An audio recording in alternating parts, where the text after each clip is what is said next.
नमस्कार बंधुरा আমি আজকে বানাবো হাতে মাখা মসুর ডাল। এই মসুর ডাল আমি আগে ভালো করে ধুয়ে ভিজিয়ে রেখেছিলাম। এখন আমি এই মসুর ডালে কি কি দেব সেটা আপনাদের সাথে আমি শেয়ার করব। এখানে আমি দেখুন আলুটা আমি এইভাবে কেটে রেখেছি, আপনারা চাইলে টুকরো করে কেটে দিতে পারেন। আলুটা আমি দিয়ে দিচ্ছি মসুর ডালে, দিয়ে দিচ্ছি ধনে গুঁড়ো,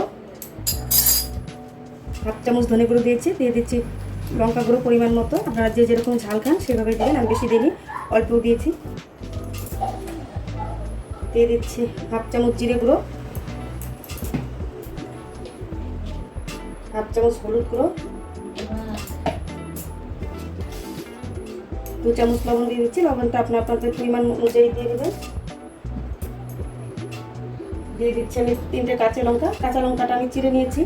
আর দিয়ে দিচ্ছি আমার এক টমেটোটা আমি অর্ধেক টমেটো দিয়েছি, কারণ টমেটোটা অনেকটা বড় ছিল, অর্ধেক দিয়েছি। টমেটো আমি বেশি দেবো না, কম হয়ে যাবে। আর দিয়ে দিচ্ছি পরিমাণ মতো সরষের তেল।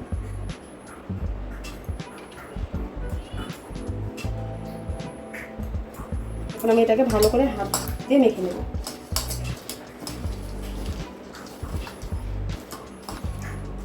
এইভাবে আপনারা ভালো করে হাত দিয়ে মেখে নেবেন, তাহলে সব মশলাগুলো ডালের সাথে মিশে যাবে।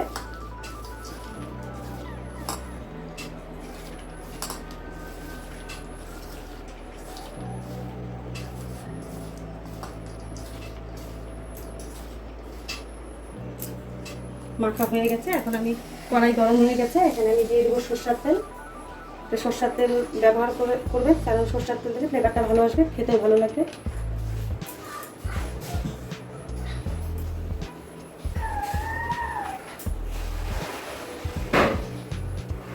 তেল গরম হয়ে গেছে, এখন আমি দিয়ে দিচ্ছি এখানে শুকনো লঙ্কা, একটা শুকনো লঙ্কা আমি ফাটিয়ে দিয়েছি।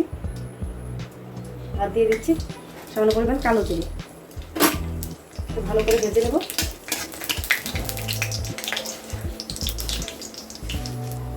ফোড়ন ভাজা হয়ে গেছে, এখন আমি দিয়ে দেবো হচ্ছে মেখে রাখা মসুরের ডাল দিয়ে ভালো করে ভেজে নেব। আপনারা চাইলে এটা পেঁয়াজ রসুন দিয়ে খেতে পারেন, আমি এটা পেঁয়াজ রসুন অ্যাড করে নিই, যেহেতু আমার এটা নিরামিষ চ্যানেল, আমি পেঁয়াজ রসুন অ্যাড করে নিই। আপনারা চাইলে পেঁয়াজ রসুন অ্যাড করে নেবেন। এগুলোকে আমি একটু ভালো করে ভেজে নেব।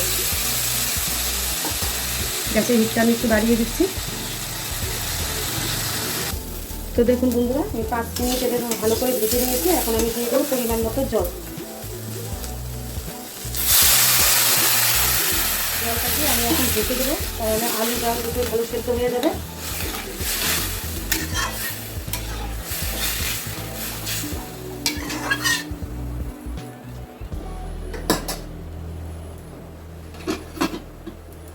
গ্যাসের হিটটা আমি এখন মিডিয়াম হিটে রাখবো। তো দেখুন বন্ধুরা, 5 মিনিট পর আমি ঢাকনাটা খুলে নিচ্ছি। দেখুন ডাল আর আলু খুব সুন্দর সেদ্ধ হয়ে গেছে, আলুটাও ভালো সেদ্ধ হয়ে গেছে। এখন আমি একটা পাত্রে নামিয়ে নেব।